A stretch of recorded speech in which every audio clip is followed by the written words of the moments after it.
Welcome to Between the Details, the podcast where event planning gets real. I'm Jessica Ralph, owner of Parties a la carte. And I'm Aaron Lockwood, owner of Lockwood Studios.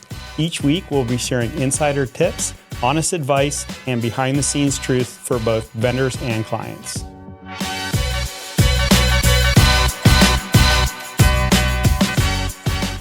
Welcome to our next episode with Between the Details. Today, we are so excited to welcome Marry Me Tampa Bay's very own editor and founder. Did I get that right? Anna. Anna, thank you so much for being here. We're so excited to have you. Why don't you start by just telling us a little bit about yourself? Yeah, so I'm Anna Coates. I'm the editor and founder of Marry Me Tampa Bay. We are a wedding publication that has featured over 2,500 weddings since 2012. Wow. So we know all things about weddings here in Tampa Bay. Very trusted resource, very connected to the wedding industry. So we have seen and heard it all throughout the past decade plus we've been in business. That's awesome. Amazing. In 2012, I remember meeting you right towards the beginning of that time frame. We were talking off camera before we started too, that you had just gotten married right before then. So that kind of started the journey. Yes. Instead of becoming a wedding planner after the bride, after my wedding, I became a wedding editor. So nice. I love that. Nice. I think it's been I don't know how long Parties has been a member, but it's been a long time. A long time, yeah. I think you're the only marketing I do left. We appreciate that. No, I do. Awesome. It's I love it. And you guys are always so sweet and helpful, and you listen and you always give me good advice, which I love. And so it's super nice to have that partnership. And I feel like you're such a foundation of the area and for our couples, it's just a great resource. That means a lot. And that's really important to us because unlike other publications that are more national, you can't have that connection, right? You're trying to serve everyone. Yeah. Whereas we know the vendors, we know the venues, we know what's happening behind the scenes. So people don't realize that we really have made it a point to integrate ourselves into the industry and not just be kind of this person who's outside. We try to be as much inside as we can be. No, I love that. That's awesome, especially with it being more regional. I think you have such a better understanding and knowledge of what's happening in this area. I remember when we were pretty heavy into weddings, articles would come out in these national magazines and everybody would get so fired up because it was setting expectations that weren't even realistic in our area or had anything to do with how our market was. Obviously, if they were based out in New York or a big city or something like that, it's a totally different scenario than the Tampa Bay area. I think is, a little bit different. We're quite a mix of people from all over. So yeah, for melting sure. pot. Yeah. Yes. Well, okay. So being the founder of Marry Me Tampa Bay, I think obviously education is the forefront. What role do you think education plays and the blogs and the guides in helping couples feel confident in the vendors they're finding and their planning process? So hands down, to have a good wedding day experience, you have to hire the right vendors. And the problem with that is that couples don't know what to look for when hiring the right vendors. They look on Instagram and say, hey, I like what I see. They look at their price point and say, okay, that works. And that's kind of the only two criteria most people look at when it comes to hiring a wedding vendor. So it all goes into education of not only do you like what you see online? How much do they cost? But can they meet the level of expectation that you're looking for your event? Because people tend to group all vendors into, oh, you're a wedding planner, you can plan any event. Yes, you can plan any event, but there are certain ones that you do and do really, really well and you're the best fit for, and there's other ones not so much. So what we try to do is to showcase the different types of weddings and also the vendors who specialize within that style. So for example, if there's a wedding that's a ballroom wedding, they have a 6-figure budget, they're really focused on decor guest experience, you're going to be the best fit for that. Thank you. If they're a couple who is maybe doing a more casual kind of beach vibe and that's their experience, you're not going to be the right fit. That is correct. And that's okay. And there are vendors who are. So it's really understanding who's the right fit for the type of experience that you want to have, not just putting everyone into a box. So it all goes to education. Yeah. No, I think that's so true. I mean, I think giving couples that information and platform is just such a step ahead for them, and they don't have to go through the learning process independently and figuring it out on their own.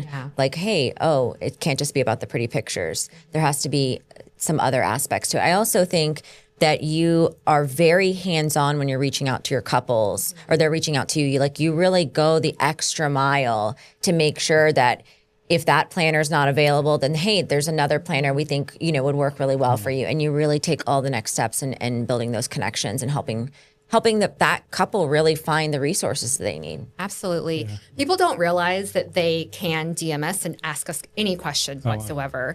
And what we love to know is hey, who have you hired? Who are you looking to hire? And we tell people that you can say, hey, I'm down between these 3 photographers. Who do you recommend? Mm-hmm. And we'll be happy to be hey, this person has been in business for a long time. Mm-hmm. They're super reputable. This person we've never heard of, so do extra due diligence. And this third person, let us give you an additional recommendation of someone else you may want to consider. Interesting. So we really like to be able to use this knowledge that we've gained over the years, not just on the front-facing side, but knowing the behind the scenes and make the proper vendor recommendations to say, here's some people you may want to do some additional research on and potentially hire. I love that. That's great. I don't think people realize how big of a process of what we do is educating people. Because again, for the majority of these people, this is the first time they've planned a wedding. Yeah. A lot of times they're the first ones in their friend group too. So they're kind of doing all the research from the beginning and all that. So to have a resource where they can go on and get that information when they come to the vendor to meet, they've already kind of gotten a head start in the process and know a little bit more what to expect and maybe even know some of the right questions to ask at that point too. So we have someone dedicated on our team. Their whole job is just to respond to DMs, answer DMs, and really give them information because that's what they're looking for. That's what they need. It's fun planning a wedding until you actually have to hire someone. Just like shopping. It's fun to go shopping, but if you need a certain dress for a certain occasion, it's not fun. That's when the process gets real. That's when it gets difficult. Now it's real. Yeah. And there's so much, I don't want to call it noise, but there's so much distraction online. There's so many things to consider. So we really want to be able to kind of let people be able to make educated decisions and be focused. Yeah, that's awesome. Well, I know you've probably seen a lot of trends come and go in the Tampa Bay area too, and things change and new resources. I think you mentioned you started even before Pinterest was a big thing. So what are some of the things that you've seen kind of come and go, things that people were okay to let go, or what are some of the things now that they're using that they really love to be able to utilize as another resource? So people don't always realize that Tampa Bay is very diverse. We're not just beaches. We have 2 different downtowns with 2 very different experiences and looks and vibes. We have rustic areas. We have Italian-inspired venues in the area that people are wait, that's in Florida? So I think that's something that's really neat, that there are so many options in our area. So you can do so many different things. In terms of trends, instead of focusing on just decor trends or what you see on social media, what we really like to focus on is the experience of wedding planning itself. So something that we're loving is the fact that people aren't just planning their wedding a certain way because that's how it's supposed to be. That's how it has to be. Tradition is still incorporated in some aspects, but people aren't doing things because that's what their parents did or that's what's expected of them. They're really planning their own events, and we really love seeing that. Also, too, Tampa has so much history. So we love when people incorporate certain parts of the region into their wedding. So we see a lot of destination couples who don't live here, but they grew up going to a certain resort or hotel, or that's where they spent all their family vacations. So being able to see how they've tied that venue into their wedding day, I've been coming here since I was 12 years old. That's a really special thing that we're able to bring to weddings in the area. I would say that over 50% of our brides do not live in this area. They have visited here as like you said, in their childhood, or their parents have a condo here, but they are not living, actively living here. We have literally people from everywhere, but I would say 50% of our couples do not live here. Yeah. So, and I think there's certain venues in our area, in our region too, that are definitely those places where people grew up coming to as kids. I've done, in the past, we did a lot of weddings down in Gasparilla Island, and that was a place it was so common for them to be oh yeah, we would come down here every year, tarpon fishing or whatever it was. This place just had a special place in our hearts, or, some of the venues the Vinoy has been, such a iconic place in St. Pete. You think of the Don Cesar, some of these places where people have been there since they were little. So I mean, I think the Dawn and the Vinoy are 100 years old or around 100 years old. Right, yeah. Just turned 100 years old. Yeah. Something like that. Okay, so we just talked about the couples and kind of what you see changing there. What about an industry perspective of that? Like, what do you think is changing in the industry? So industry's perspective. What a lot of wedding vendors don't realize is we are going through a huge generational shift right now. So your oldest Gen Z is about to hit 30. And they are kind of still marketing and treating things as if it's millennials getting married. And we all know that every generation is a little bit different. And Gen Z is vastly different from your typical millennial. So what we're telling people now is reevaluate literally everything that you do. What you post to social media, how you communicate, all of your SOPs, because while they may have worked for years and years, they may not work anymore. So you really need to stop and think, why do I do it this way? Does this actually still work for my business? Because we're going through the generational shift, and the way social media has changed marketing and continues to rapidly change marketing, you also have to take a look at that, because no longer can you be forgiven because you have a bad social media because you're a small business. You're competing for the attention and a news feed of all these influencers who are creating professional level work. Yeah. And if you come across with your shaky iPhone video and you being a little out of date, it's going to immediately turn people off because their feed now is so curated with professional looking things from your average everyday person. What do you think is the difference between the two? Like, for me, I think it's that they want everything right now. There's no waiting. They want to know right now. They want a response immediately, and they don't understand that the wedding process, the planning process takes a year. Like, they expect, like, as soon as they hire you, that all the planning is done. Yes, Gen Z definitely wants the immediate gratification, the immediate answers, that type of thing for sure. But they also want authenticity, that everyone talks about that. But in the wedding industry for a long time, we were able to kind of hide behind our work. You never had to actually show the photographer. You could just show your photos. You didn't have to actually show the planner. You could just show your work, and that was good enough. But no, they want to connect with you. And that can be hard sometimes for people to show their personalities and to kind of show who they are. So that's something else that they want to be able to do is to actually connect and learn about you as a person, not just what you do. I think that's very true. They almost want to, which I think naturally becomes when you start working with them. I think we become friends and you get to know each other really well. But I think they are looking for that very early on, not over time. And they want to know that you're going to be friends or friendly or like have things in common prior to like utilizing your services. They want to make sure that there's a good connection there and that there's a vibe. All about the vibes. It is all about the vibes. Well, and that's interesting because that goes right along with the trend that I'm seeing too, where people are actually like on social media more interested in seeing you working than your work.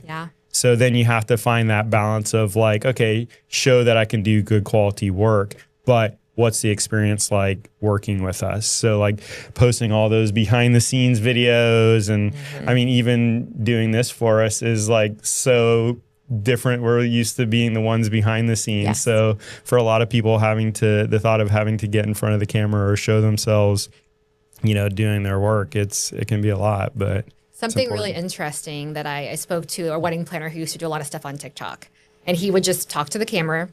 What he said that was really interesting is whenever he does sales calls now, he doesn't have to explain anything. People that set up meetings with him already know him, his style, his personality. It's just going through kind of the details at that point of like, okay, how do I book you? What do we do this? They come in already knowing they want you because they've gotten to know the actual person. Here's hoping. I know. I've had them say like, oh, don't worry, we've already stalked you on social media. We already know what you've been doing. And it's like interesting when they're like, oh, wow, they know a lot more about our life than we realize people do. That's something else too, I think that people don't realize about Gen Z is they are not, sometimes their accounts are private or they have their Finsta accounts where they don't even give you their Instagram. But they are stalking you in terms of doing all the research because there's so much information out there to where they do know a lot about you. Even if you haven't posted on your own Instagram, they do have ways of finding out that information. So even if you haven't actually posted it, they've probably found ways to get information about you. For sure. So funny. Yeah. And I'm sure AI is just going to keep helping with that. I was curious today when I was driving this morning, I asked AI about our podcast just to see the response. And they're like, oh yeah, Jessica, Ralph, and Aaron Lockwood have a podcast about the event wedding industry. And I was like, that's so crazy. Like the amount of information at your fingertips now. So yeah. Well, I mean, we are it's on every social media we're platform trying. now. Yeah. So you would hope we would. I hope so, because if not, I quit. It would be easy to find.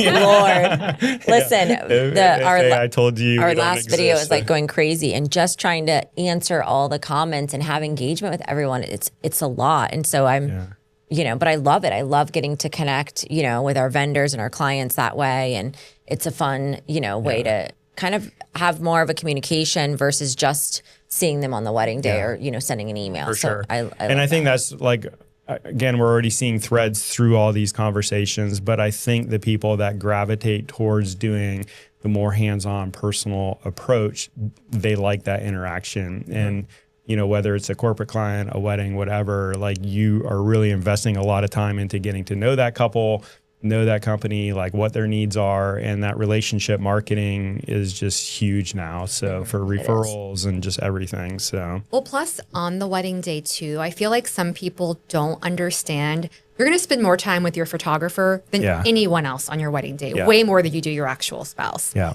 And leading up to the wedding, they are going to put so much trust into their planner, and their planner is going to get them through some very hard times before the day even starts. So you have to be able to click with them for sure, and to be comfortable, to be vulnerable in front of them, or share some family secrets or budget things, or pee together. And be okay with that. So it's really important to not just like the work, but especially your DJ, the people you're interacting with on the day of, you need to like them as a person. Yeah. That's key for sure. That's true. So when someone reaches out to Marry Me Tampa Bay, can you tell us like how the matching process works? I know you highlighted it a little bit earlier, but what questions are you asking or like besides onboard them? So whenever people reach out to us looking for wedding professionals or looking for venues, the first question we ask is, where are you getting married? Because that really kind of dictates a lot and gives us an idea of maybe kind of what style, what vibe you're looking for. So that's kind of the first thing that we do. If they don't have a venue, then we have a whole venue guide we can send out to them that includes pricing information, because that's extremely important. Very important. If they have a venue already, the next thing that we do is we'll be like, great, let us send you all the weddings we featured from that venue. Because we're a local publication and we featured thousands of weddings, we featured so many weddings from so many different venues in the area. So that kind of gives them a good idea of what other people have done, how they've decorated it. Because it can be very hard to look at a venue and visualize what can happen with it without seeing the actual photos. Then our next question is, okay, great, you have a venue. We're going to send you the weddings we featured from that venue. Who's your planner? Who's your photographer? We are very, very pro planner. We've always been pro planner. We tell couples we are not wedding planners. Right. We are not a substitution for that. We are a resource for you to help you find your planner, your photographer, your florist, whatever that may be. And then we kind of ask different questions of, okay, what's your style? What's your budget? Because as we've said before, this planner is going to be great for this type of wedding. This planner is better for this type of wedding. And same thing for your photographer and your other vendors. Do you find that most of the couples that come your way do not have a planner, or they just have day of maybe? It's going to vary because we get them at all different types of places in terms of where they are in their wedding planning. But if they don't have a planner, we are highly recommending that. And a lot of times, too, we'll look to see, okay, you're getting married at this venue. Let us cross-reference that venue's preferred planner list with our preferred planner list and see if there's a match there. So again, people don't realize we really, because we know our market, because we know the vendors, we know the venues, we know the personalities, we really are trying to make very thoughtful, intentional recommendations versus just saying, oh, go with this person. They're great. They've been in business for a long time. Yeah, that's awesome. I love that. That's such a great opportunity to kind of start steering them towards success too. So from a photographer standpoint, like if somebody is wanting to get a wedding featured, like a photographer, what are some, guidelines, some things that you would typically look for, like, a certain like checklist of pictures that are always great to have for publication? I mean, obviously they're there for the couple, photographing the couple's day, but a lot of the couples are also really excited to have their weddings featured. So I think it's kind of a fun thing for them as well. But, what is some of the storytelling type images or detail, type things that are good to include in that? So if you're a couple who wants to get your wedding featured, that's kind of goal of yours. Let your planner and photographer know right away, because they can tell you which publications, what types of weddings they feature, if there's a certain style, decor, that type of thing, and can make decisions based on that as well. Like, oh, well, if you're looking to get published, we're not going with house chairs, we're not going with house linens. There's decisions you need to make for that. When it comes to photography, I don't think that couples realize that you can spend six figures on your wedding, have the most amazing decor, but if your photographer does not know how to capture that, that is what publications look for. Yeah. The portraits and things, the storytelling is definitely important, but it comes down to the photography of the ceremony, of the reception. And there's some photographers who are wonderful at capturing beautiful portraits outside, but if you put them inside in a ballroom with low lighting, they don't know how to fully capture that whole experience. So I think that's really important that a lot of couples don't necessarily look at when choosing a wedding photographer. Can they shoot inside if your reception is inside? Can they shoot in low light? Can they shoot with flash? Do they know how to actually capture that? Yeah. My advice on that always is make sure that you're seeing a complete album or two from them that's showing the whole transition from being in your outdoor ceremony to being inside. And then also not just looking at their Instagram, because they're picking one really great photo, but you need to see that whole, album from beginning to end and make sure that you like that whole style. Yeah. I probably have already talked about it, but I have PTSD. I did an amazing wedding at the Vinoy. It was a very well-known photographer from, I think, New York. And we did this gorgeous wedding. It was with MMD. It was a very, very thoughtful, sweet couple. And the photos outside, drop dead gorgeous. The minute you go inside, no. Doesn't look like, I was thinking of that exact conversation with Amanda, because we were talking about that with, I think it was the color red, right? It was like a burgundy, I think, like a burgundy. Yeah. But that wedding was gorgeous, and the photos were okay, but it didn't show what it really was, and the lighting was very, their lighting was very terrible. Yeah. So for us, it was just very difficult, and it just doesn't look like what it was. And I love that she was talking about too, like the way they did the lighting, the way the reception was set up. It had a very specific reason for the type of lighting, all that. So she was like, "It's not open for interpretation. I want it captured how it looks to the eye." So if, as a photographer, if you can't come in and just see the scene and recreate that scene as they wanted the guests to experience it, then that's tough. And I know one of the things that we talked about too is, a lot of times the lead photographer, like your main focus is on the couple, obviously, but there's a lot of opportunity to bring along another shooter. We've had events that were so detail heavy that we actually brought a third person along just to cover the details, which for publication, that's great, because then it also takes the pressure off the lead photographer, where they can continue to focus on the couple and the portraits and all that, knowing that they have somebody that's capturing, the beautiful setup and the ceremony setup, reception, all that. So, and I don't think people realize too, when it comes to building a timeline, and the right planner will build that timeline properly. But yes, if you're the lead photographer during cocktail hour, you're focused on getting those beautiful sunset portraits. Yeah. But there is only maybe 10, 15 minutes in that reception room for someone to come and gather all those detail photos. And that's so vital to a wedding publication. And if you're with a couple and you're the only one, you don't have time to go and get that. Or if you do, you snap 3 shots and there's someone's jacket in the background. So if you have a lot of decor and you're looking to get published, you absolutely need a photographer that is set aside to capture that 15 minutes you have to get the entire reception room. Yeah. And we've had it before where you've actually brought us in, or other scenarios where from your aspect, there was so much that you guys put into this event, so many details. So like we even came in early for the Rent Vine conference just to get the setup details before. Well, and I made the mistake a few months ago of doing an event that was, extremely design heavy and, a unique event. And I didn't get my own photographer, and the other photographer team never shared the images with me and hasn't answered me. And so for me, thank goodness Corey had his own photographer come. And I was lucky to able to get a few shots from that. But it's just a safety precaution, like, too. It's like, I also don't know, like, if you're bringing in a photographer, I don't know. Sometimes, and I know the details are important, sometimes it's not worth the risk for the couple, right. you know, or for the corporate event. Like, you want to make sure that they have images to show for next year. And so it's just difficult. Yeah. Well, and I think that goes right along with what we've always been talking about, the fact that you vet the vendors that you work with. You guys work together a lot, you collaborate. So there's scenarios when it's like, you can give us a heads up, like, hey, this is going to be like a gorgeous event, very detail heavy. You're probably going to want to bring another team member or even 2 team members, you know, to take some of that burden. And so like, that's huge on our end to know what to expect, what we're going into, and, you know, to be prepared for it. So vendor team is so important to where if you're a couple, you tell me where you're getting married, who your planner is, who your photographer is, who your florist is.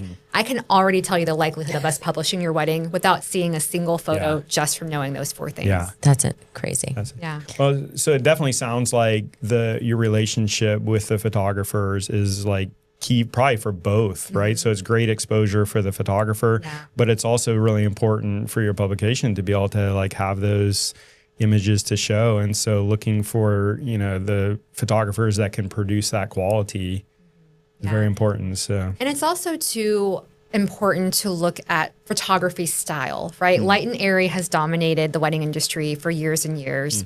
And now we're seeing a shift into more kind of moodier contemporary photography, which is wonderful. We love seeing something different.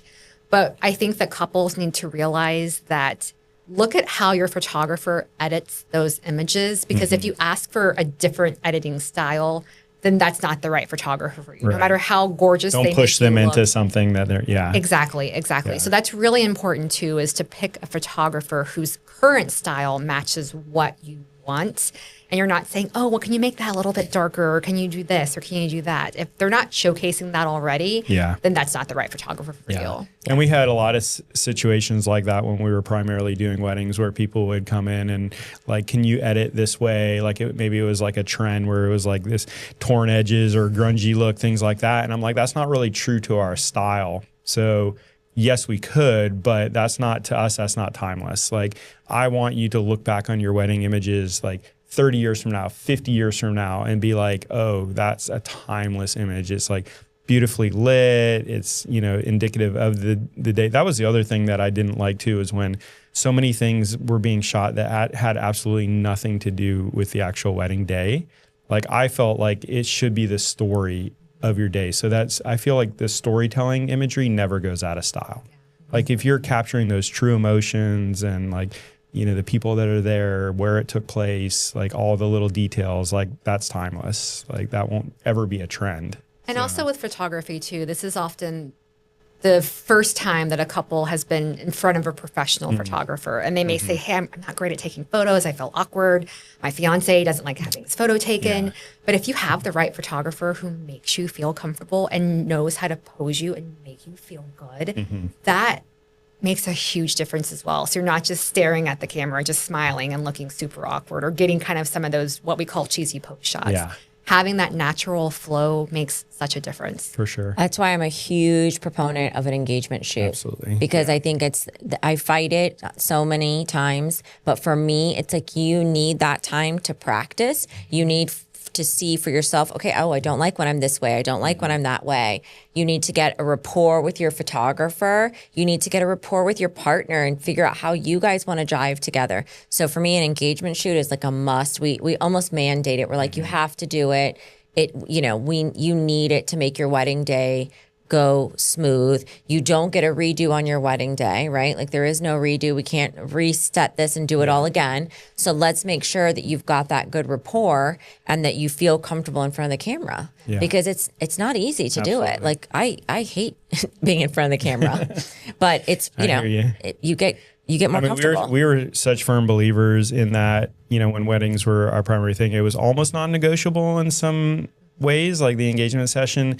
And we had a lot of couples that were obviously like a huge percentage of our weddings were from out of state, but we had a lot of couples that would actually fly us to wherever they live to do an engagement session, just from the fact that like there wasn't going to be a convenient time that they were coming down here between then and the wedding.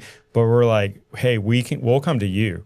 Like it's that important to us that we get to know you, your style, your personality, get some time in front of the camera. And most of the time for the groom, it was the best thing, because then the day of the wedding, we're already friends. He's already comfortable with us. He's comfortable in front of the camera.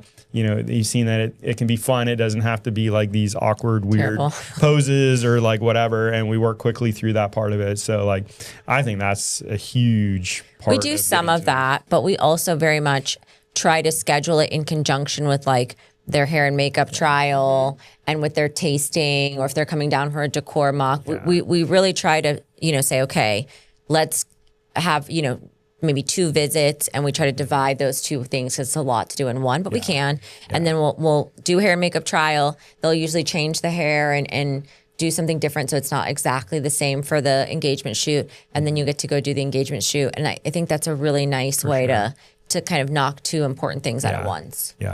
Yeah, I think in those scenarios, it was like the bride was a lot more accessible to come down for the wedding planning stuff, but the groom traveled a lot or had a busy career or whatever. But then we're fine to travel up there to do it too. Yeah, so makes sense. I don't think they should use that as a complete, like, we're not doing it. So looking ahead now, how do you see Marry Me Tampa Bay kind of evolving, and what do you think are the next things that you want to look into doing to help this platform continue to grow and be a part of couples?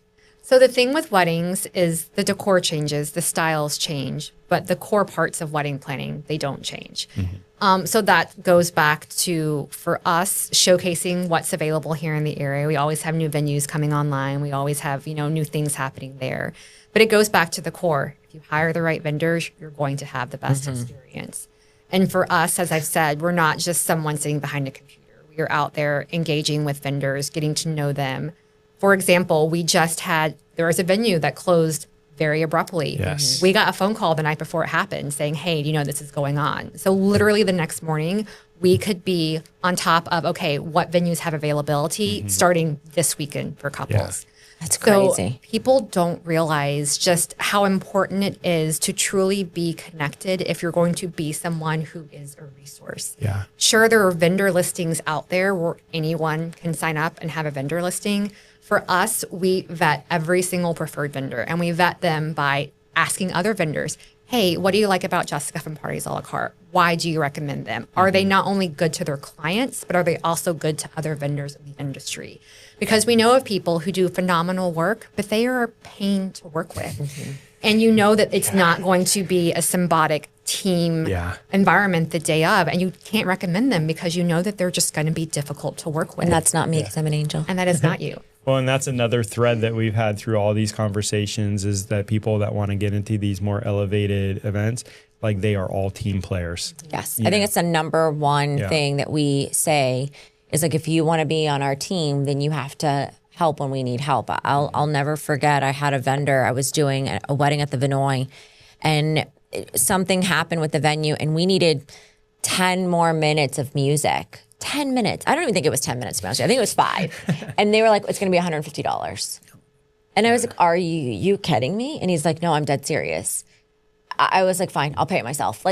Because for me, it's like, I need 5 minutes. You can't sit for 5 more minutes and play the guitar. I'm not talking hours. I'm talking 5 minutes.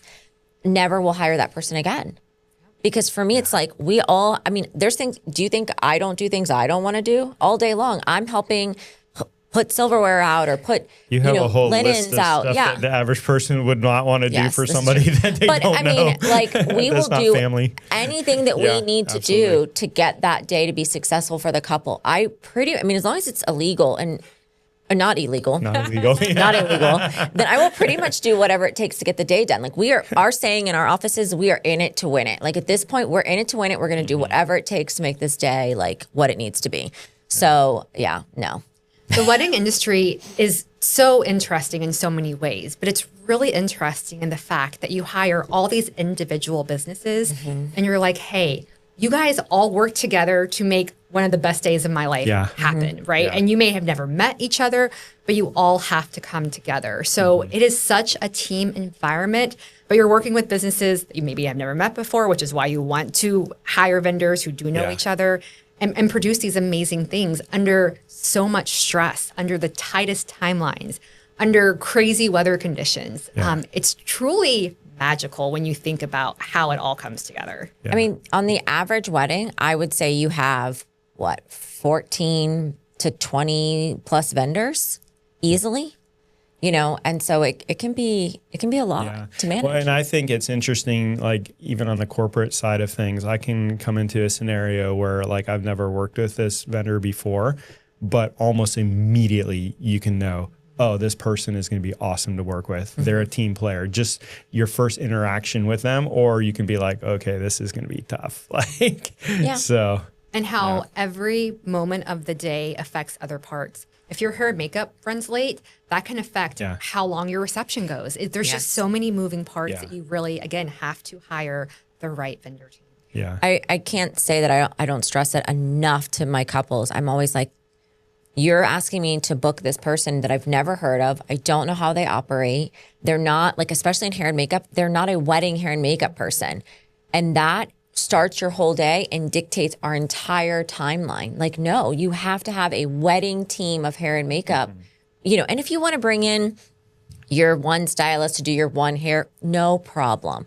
But when you're looking to get 14 girls hair and makeup, which is, whatever that is, 28 services plus the parent, like, no. Yeah. We need a team that understands being on a timeline and what the wedding day looks like. And that's why it's so important. Like, we vet anyone that our couples want to bring to us. We vet so hard. We ask around, we read their reviews, we look at their work, we look at their proposal, we email with them a bunch to see how responsive they are. Because if you're not going to do the emails on the front end, you're definitely not going to do them once I give you the money. So be like hard to track down. Thank you. So, well, along with that, and we talked about at the beginning with like now much more on social media. It's good to show, you working, your personality, but what are some other things that vendors can do to try to make sure that they get matched up with the right couples? Like, other than having, an up-to-date bio or things like that, like what are some things on your end that would be really helpful? So what we see a lot of times, and this happens with all categories in the industry, is I will go to your website. I know what you do, but I don't know what makes you different from every other person that does what you do. Because in the wedding industry, we tend to rely on very fluffy, making your day magic. But that tells me nothing about what you do. We either focus on very fluffy language that tells me not that much about what you do, or we focus on the packages and prices. But there's nothing in between. And you really need to talk more about why do you do what you do? How do you do what you do? What is the end experience that person is going to get? And very, very few people do that with words. So that's really important to think about that. And a tip for that for vendors, if you can't really come up with that, go to your reviews and put all your reviews in AI, have them analyze, hey, what are my couples? What do they think about me? What are some themes that we see over and over again? And that's a great way for you to share what makes your business a little bit different in terms of the service you provide. I love that. That's such a great idea. What a great idea. Because that's, right from the beginning, you said that's key for the success of the couple to get hooked up with the right vendors, but also for the vendors to work with the couples that are a right fit for them too. So it's a two-way If you speak to everyone, you're speaking to no one. You need to hone in on who your client is, because that is how you get the clients that you want to work with. That is how you get that person where you're like, yes, I want 10 more of those people. And we also recommend sometimes think about a past client who embodies, everything that you like. Talk to that person when you're putting out your Instagram captions, when you're writing any emails, when you're putting together what you have on your website. How would you speak to them? And that can kind of help you hone in a little bit better. Be very intentional with, I love that. That's awesome. Okay, I think we've reached... Vendor confessional? Yeah, we've reached the end. We got to close out with that at least for sure. Yes. Okay, so what is we ask you what your vendor confession is. This can be, a pet peeve of yours in the industry, something you don't want to see anymore, anything you want, but we just like to know something and kind of give our guests some, insight into what you would, say is your confession that you would like to not deal with anymore. So 2 things. I'm going to say one for a couple perspective and then one for a vendor Okay, perspective. love that. Nice. For the couple perspective, just because someone has a social media platform and they plan one wedding does not make them a wedding expert.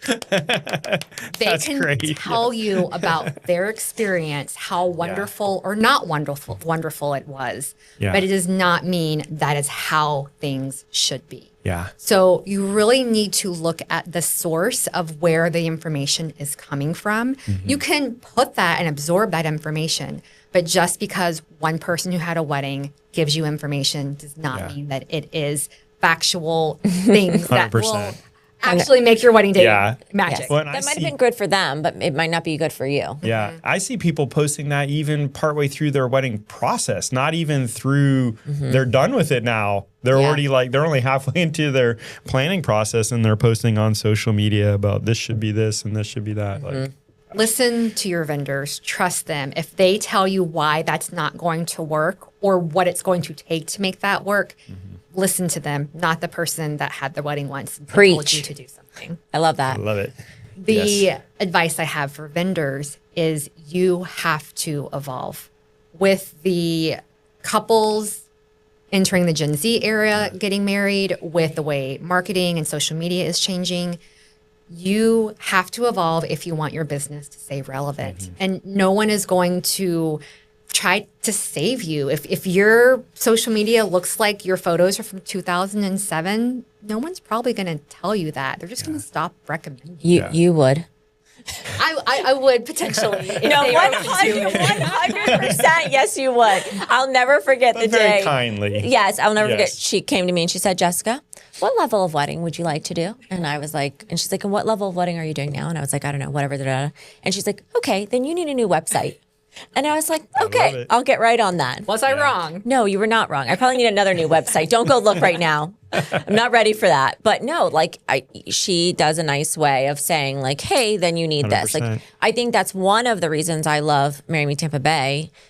Is because you are very candid, and I think we have a great relationship over the years as well. But I think you're that way with everyone. You're like, hey, I want you to be good. I want you to be successful. We want our couples to have good options, and so you need to do X, Y, and Z. And you're very upfront and vocal in a lovely way about it. You're nicer than I am, but you're very direct about it, which I love because I think you do want everyone to be successful. So I think that's a great way. So if you're not a Marry Me Tampa Bay member, you should be. Everybody out there. And I think that's great advice for everybody, not just the wedding industry alone, but for everybody. Like the whole face of business is changing.